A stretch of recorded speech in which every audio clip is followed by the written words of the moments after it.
Assalamualaikum warahmatullahi wabarakatuh. Kami dari kelompok 2 dengan tema penilaian sikap terhadap kesadaran lingkungan untuk pembangunan berkelanjutan dalam pendidikan sains. Terdapat 4 subbab pembahasan kami. Yang pertama itu, bagaimana hubungan antara literasi sains dan kesadaran lingkungan siswa dalam konteks pendidikan untuk pembangunan berkelanjutan. Apa itu literasi sains? Literasi sains merupakan kemampuan memahami konsep ilmiah dan menggunakan pengetahuan tersebut untuk membuat keputusan sehari-hari. Kesadaran lingkungan merupakan sikap dan tindakan menjaga, melestarikan, dan bertanggung jawab terhadap lingkungan. Idealnya, semakin tinggi literasi sains seseorang itu, maka semakin tinggi kesadaran, empati, dan kepedulian siswa terhadap lingkungan. Karena siswa dapat melihat dampak nyata dari aktivitas manusia terhadap lingkungan, misalnya itu efek rumah kaca, limbah plastik, dan deforestasi. Literasi sains ini merupakan dasar berpikir rasional untuk menilai dan memilih perilaku ramah lingkungan, misalnya dalam memilih transportasi, hemat energi, maupun daur ulang. Terdapat kesenjangan antara teori dan praktik. Banyak siswa itu tahu secara teori tentang pentingnya menjaga lingkungan, tapi tidak menerapkannya. Lalu muncullah pertanyaan, apakah literasi sains yang diajarkan di sekolah sudah cukup kontekstual dan membangun kesadaran atau hanya berhenti di level kognitif semata?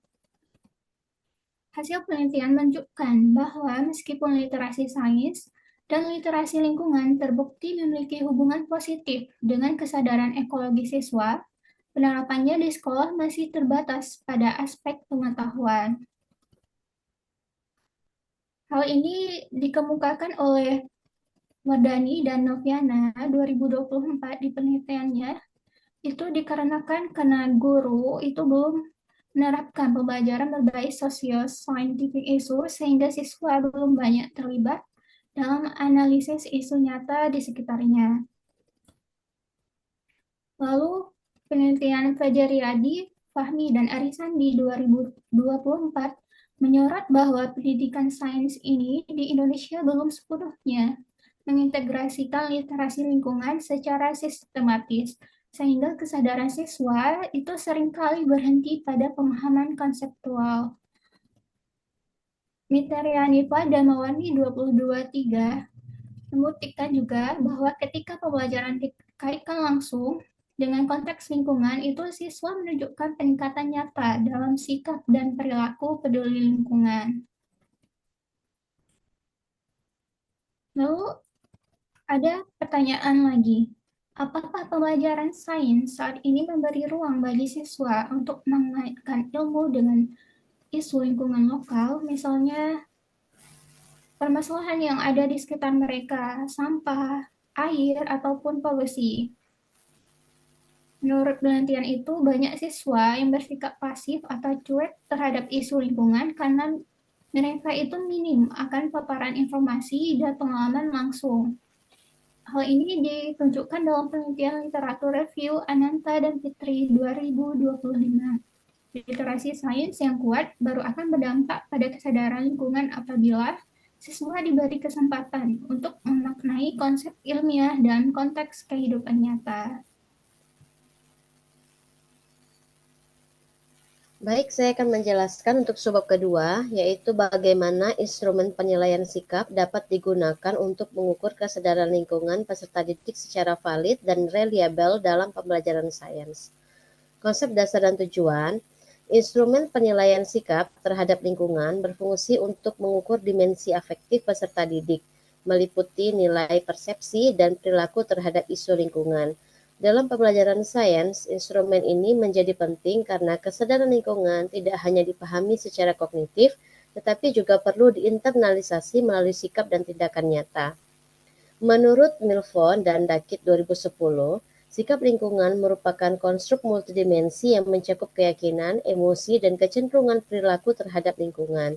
Oleh karena itu, pengembangan instrumen harus mencerminkan dimensi-dimensi tersebut agar dapat mengukur kesadaran lingkungan secara menyeluruh.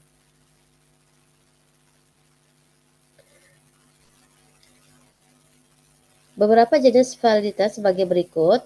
Yang pertama, validitas isi atau content validity dilakukan melalui expert judgment atau panel ahli bidang sains dan pendidikan lingkungan untuk memastikan setiap butir sesuai dengan indikator sikap lingkungan menurut UZUN 2019. Kemudian validitas konstruk atau konstruk validity diuji menggunakan analisis faktor eksploratory (EVA) dan konfirmatory (CFA) untuk memastikan butir-butir instrumen membentuk struktur dimensi yang teoritis, misalnya perhatian terhadap alam, perilaku pro lingkungan, dan tanggung jawab lingkungan, menurut Milford dan Dakit 2010. Kemudian validitas kriteria atau criterion validity, beberapa penelitian juga mengkorelasikan skor sikap dengan perilaku aktual siswa terhadap kegiatan lingkungan, seperti daur ulang atau penghematan energi, menurut Loveless dan Brickman 2013. Dengan demikian, validitas tidak hanya diuji secara statistik tetapi juga ditopang oleh kesesuaian teoritis dan konteks pembelajaran sains. Prinsip reliabilitas instrumen. Reliabilitas menunjukkan konsistensi hasil pengukuran ketika instrumen digunakan berulang kali. Yang pertama, Cronbach alpha digunakan untuk menilai konsistensi internal setiap dimensi. Sikap. Nilai di atas 0,7 dianggap memadai menurut Milford dan Dakit 2010, Uzun 2019. Kemudian ada uji split half dan tes retest reliability juga disarankan untuk memastikan stabilitas hasil dalam waktu tertentu. Kemudian dalam konteks pembelajaran sains, Loveless dan Brickman 2013 menekankan pentingnya triangulasi dengan observasi atau jurnal reflektif siswa untuk memverifikasi reliabilitas perilaku sikap yang diamati. Aplikasi dalam pembelajaran sains. Dalam pembelajaran sains, instrumen sebagai asesmen formatif, yaitu untuk memantau perkembangan kesadaran lingkungan peserta didik selama proyek atau eksperimen sains berbasis ekologi. Kemudian sebagai asesmen sumatif untuk mengevaluasi efektivitas program pembelajaran sains berorientasi lingkungan. Kemudian sebagai dasar penguatan karakter ilmiah, karena kesadaran lingkungan merupakan bagian dari sikap ilmiah seperti rasa ingin tahu, tanggung jawab, dan kepedulian sosial.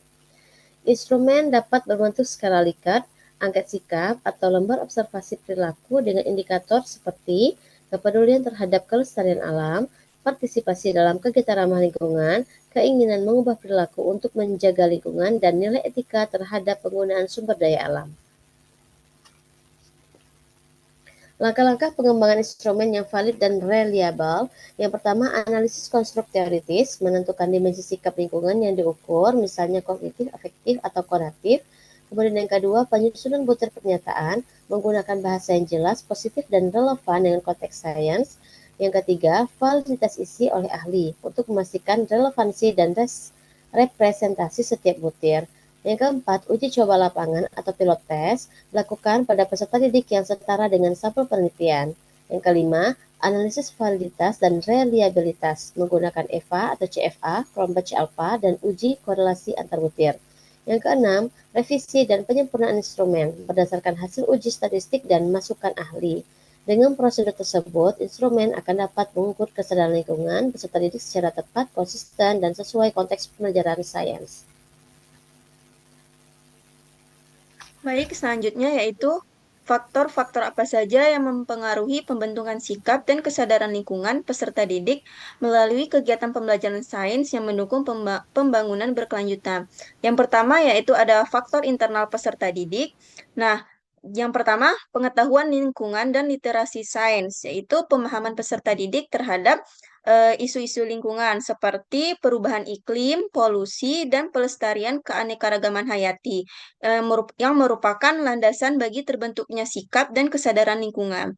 Yang kedua yaitu motivasi dan kesadaran diri. Yang ketiga yaitu kecerdasan ekologi, yang dimana indikator kecerdasan ekologis ini itu seperti sikap peduli dan tindakan nyata, mempengaruhi kesadaran dan perilaku siswa terhadap lingkungan.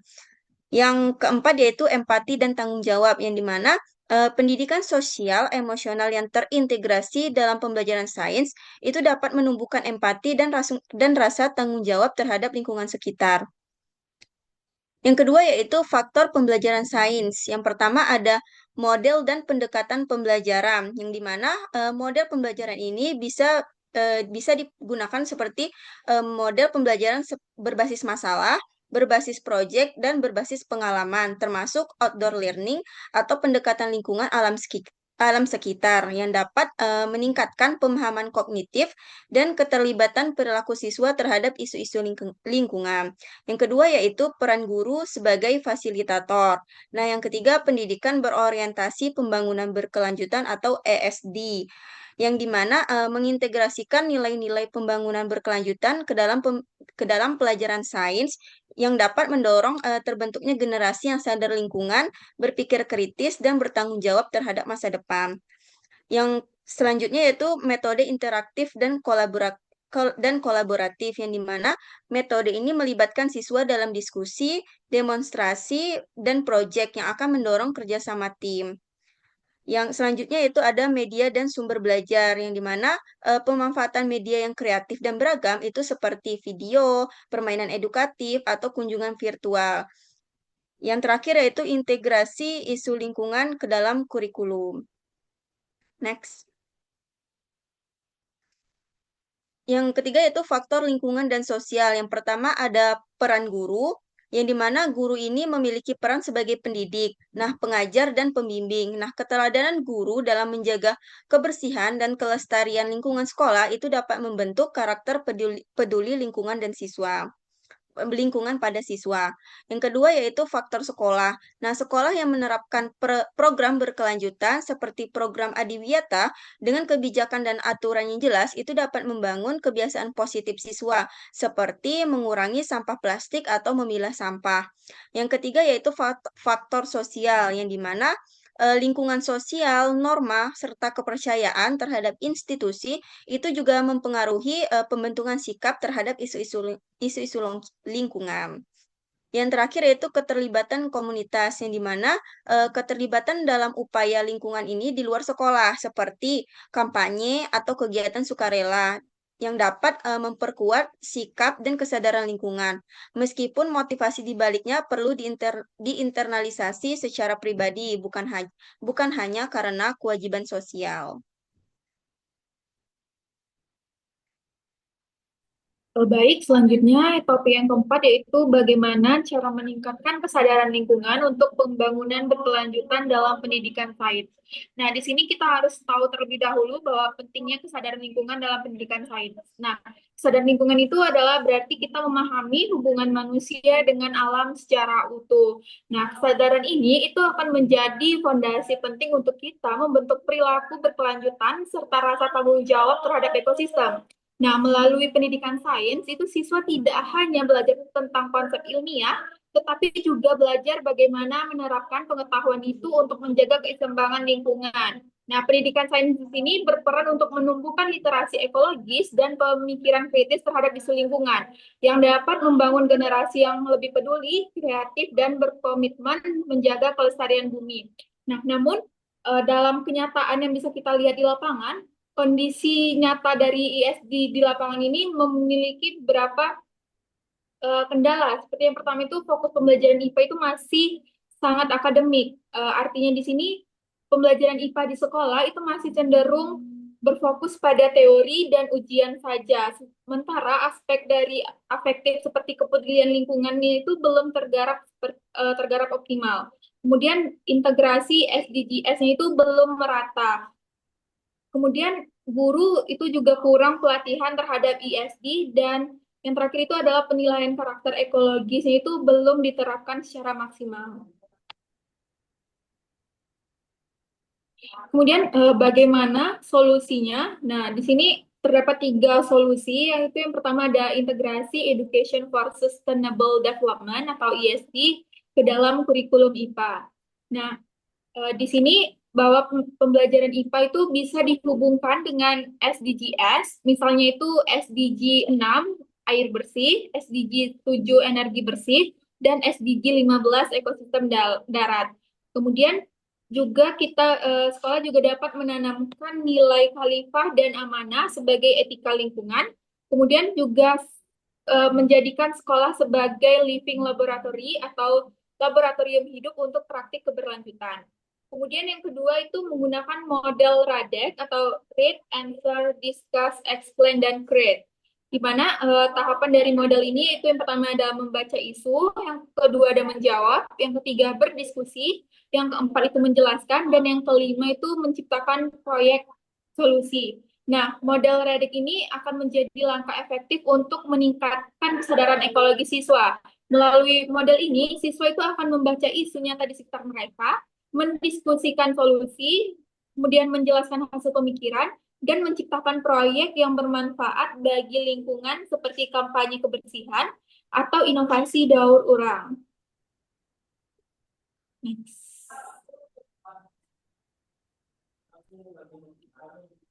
Kemudian yang ketiga itu gunakan e-book interaktif berbasis ESD atau seperti video, kuis, dan simulasi.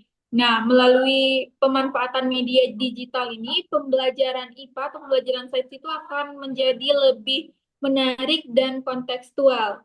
Kemudian pendekatan ini juga bisa kita integrasikan dengan STEM ISD untuk solusi ilmiah berkelanjutan dengan menggabungkan aspek kognitif, afektif, dan psikomotorik dalam pembelajaran sains.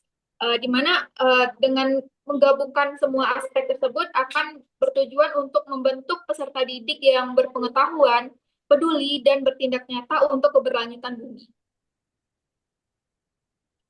Kemudian terakhir itu adalah kesimpulan. Nah, dari pemaparan materi mengenai penilaian sikap terhadap ISD ini, bahwa literasi sains itu berperan penting dalam membentuk kesadaran lingkungan siswa, karena membantu mereka memahami dampak efektivitas manusia terhadap ekosistem. Kemudian penilaian sikap yang valid dan reliable dalam literasi sains ini itu seperti angket, observasi, dan wawancara itu dapat mengukur tingkat kesadaran lingkungan secara akurat. Kemudian faktor yang mempengaruhi dari kesadaran lingkungan itu antara lain ada pembelajaran kontekstual, peran guru, dukungan keluarga, dan pengalaman langsung siswa dalam kegiatan lingkungan. Dan yang terakhir itu kesadaran lingkungan itu dapat kita tingkatkan melalui pembelajaran sains berbasis proyek, pemecahan masalah nyata, integrasi isu lingkungan, dan kolaborasi dengan masyarakat. Baik, demikianlah diskusi dari kelompok kami. Terima kasih.